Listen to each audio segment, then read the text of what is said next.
everybody. I know today's challenge is 50 sit-ups, which is awesome, and I was really inspired by seeing everybody out there kicking butt. I'm going to do my own version of this challenge, however, only because it took a long time for me to even be able to comfortably and safely even do a sit-up, due to the fact that I was quite overweight. If many of you don't know me quite yet, that's a different story, but I have a before and after picture all over my Facebook and Instagram, so you're welcome to go have a look. I was quite a different girl before getting into all of this physical awesomeness and inner strength, etc.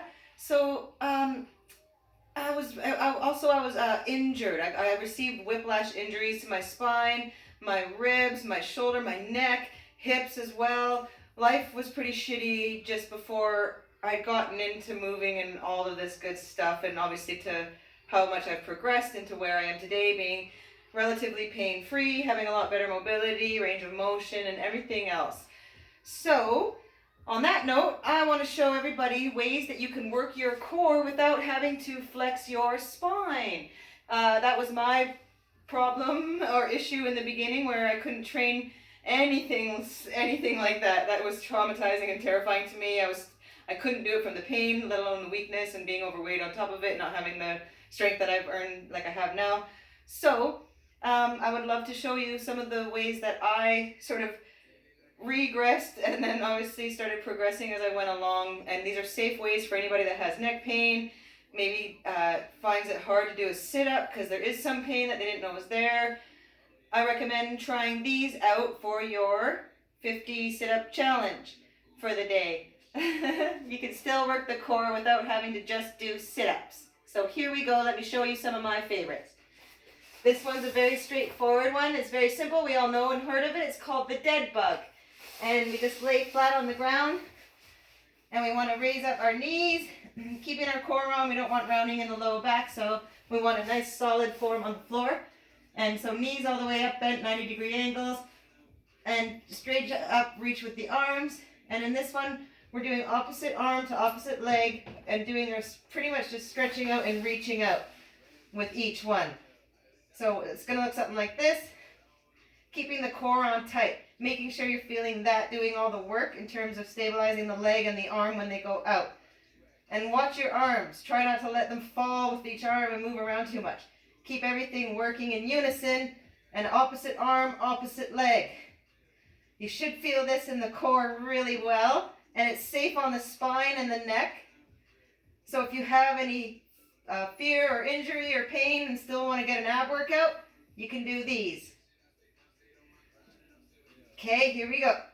I'll try to keep them at a minimum for reps, even though I'm using this as a workout, just so we can get through the video faster.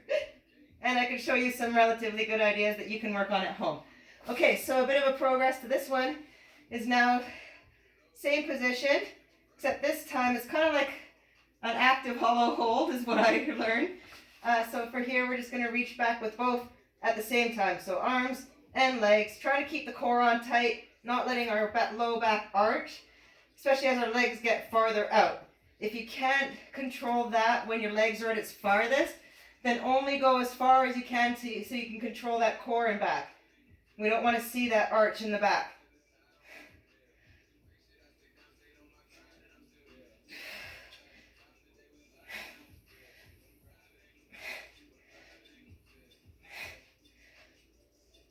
Again, this is a great one you can do for not flexing the spine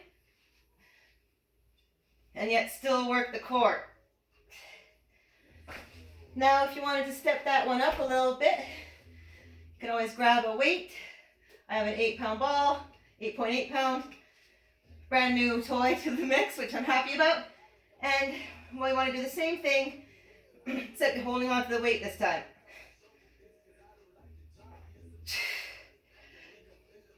As long as you can maintain that brace core still. Otherwise, let go of the weight and go back to body movement.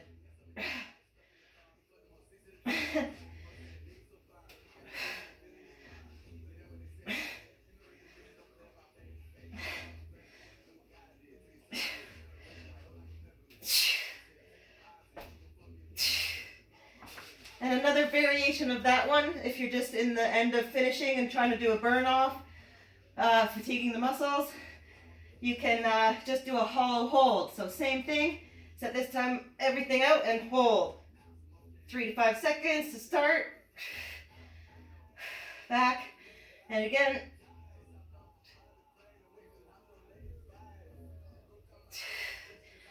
And then as you get better and better, you can always hold it for longer and longer and see and challenge yourself to see how far you can hold it and as long as you can.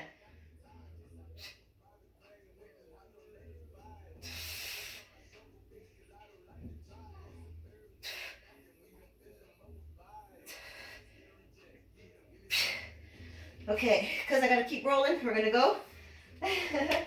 Okay, so now as I got better and stronger, less pain, a little bit more mobility, and a little more strength in that core area, I was able to do a little bit more of rotational ones. So this is another one of my favorite, the Russian twist. As long as it's done well, we don't want to see too much rounding in the upper back. That sometimes happens too much. So we want to try to keep strong shoulders, nice and tall in this while we're just twisting side to side, and really striving to feel the core do all the work here. So by adding the twist too, we're working a different section of the muscles in the abs, more the obliques or the side abdominals, and it goes a little something like this. You can do your legs up or keep feet down depending on what's easiest, the best, safest for you for form. I'm going to make it challenging, put my legs up, and we just want to twist side to side, keeping those shoulders straight. We don't want to see anything like this. We want to just let the abs and the core do all the work. Here we go.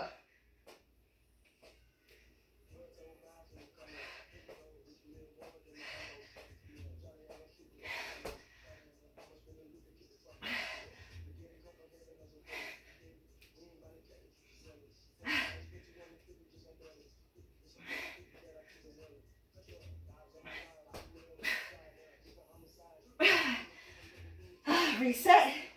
Push out a few more if you can. Never hurts to do some more, even when you don't want to. Get it. Okay, that was pretty good. Now, this one I didn't do tons of, but at least I progressed to the point where I realized I could actually engage the lower abdominals versus the hip flexors doing all the work. And going old school and pinning, just grabbing onto something like a handle, like on a TV entertainment stand or something, or a couch, whatever will support your weight when you're sort of pulling on it in case you don't control the core too well. But just simple like leg raises. Trying to focus on lower abdominals here. Oh, actually, sorry, before that one, I want to show this one first. This was taught to me by a good friend of mine, David RJJ. I forget your handle name, I'm sorry. But thank you guys, Shirley as well, for that whole experience. Learning with you guys was a lot of fun, and coaching with you, David, was fantastic. So this one you taught me and it still sticks with me and I still use it to the day. It's a great one that I love still doing for targeting lower abs. And it's safe for a lot of people that have a lot of neck problems and things like that. So let's keep bridge position, hands up, and we want to support ourselves, sort of just a comfortable position. And so palms up, and we want to lift our upper torso, good chin tuck, so we won't want to see our head back, we want to see a nice chin tuck. Try to feel our core and abs on as we hold, and raising our knees and butt off the ground for a crunch.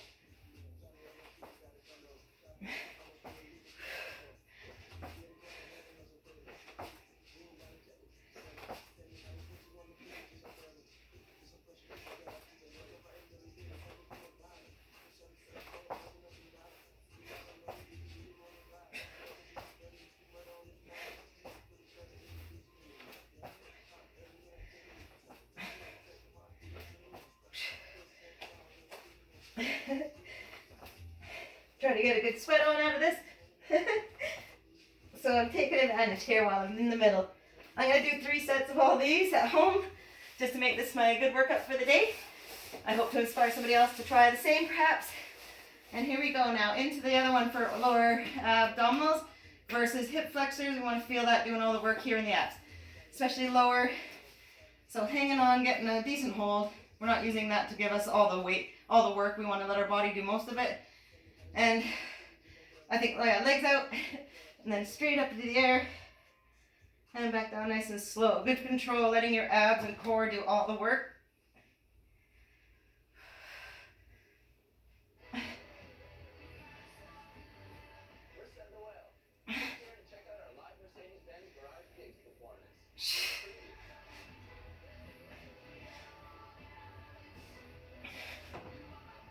I find doing it this way versus hanging upright and vertical engages the abdominals more than it does the hip flexors. So you get a better core workout this way.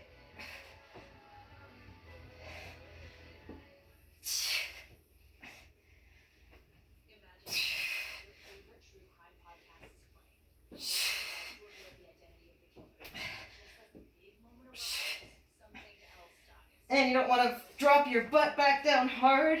Nice soft landing. Nice and controlled.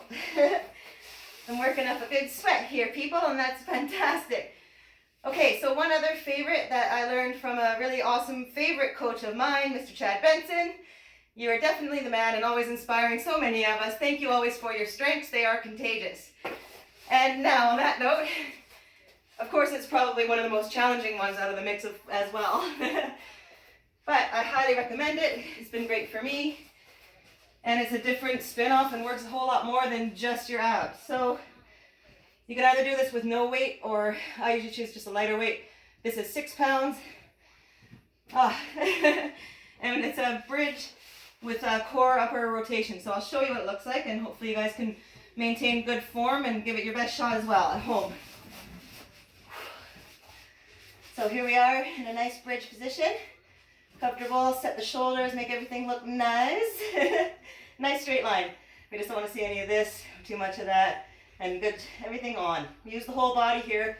Feet grip on the ground, everything, glutes on. Don't want our hips to get all sloppy when we go to rotate. But here, it looks a little something like this.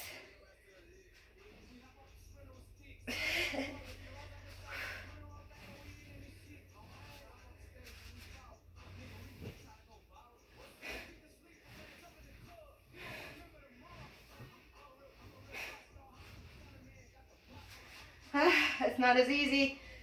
And I'm not making it look so easy either, but that's okay. I'll always get stronger the more I do it. There's a good one. And again. All right, waking up now.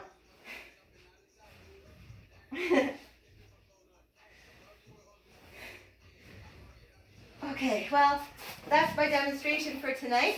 I hope everybody enjoyed some of those exercises. Maybe you learned some new ones you didn't know, and maybe you picked up some good ways or ideas on how to actually get abs and core done, even if you're struggling with spinal pain or some other injury that's sort of stopping you and making you avoid sit-ups.